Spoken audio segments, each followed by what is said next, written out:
Welcome to the July update for SpaceAgeCollapse, an indie MMO being developed for desktop and mobile. Last month, we switched the renderer over to OpenGL, and this month, we continue to improve the graphics and gameplay. We're currently in the process of experimenting with a more visual-based UI and making changes so that the game is playable on mobile devices.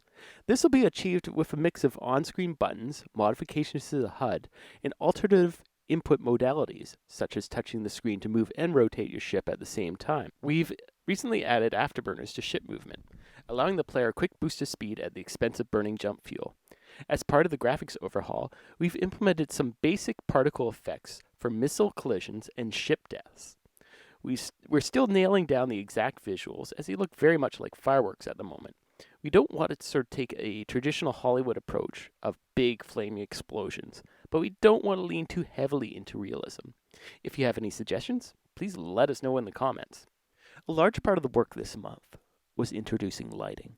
The lighting environment of SpaceAgeCollapse centers primarily around the sun, lights from ships, and explosions. We've decided to go with a forward plus approach. So this is an approach that's used in games such as the Order 1886.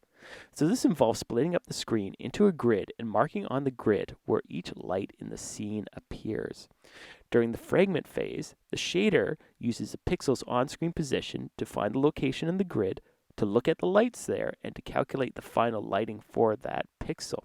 So you can see an example of the grids being marked with lights in our on-screen debug for the game. So you can see the engine lights and lights on the missiles being displayed. So this light grid can be used with our existing forward renderer, and if we ever change to a deferred one, it'll work there as well. And similarly, we can also use this within our particle systems. So as always, if you find the game interesting, like, subscribe, and tell a friend. Have a great day.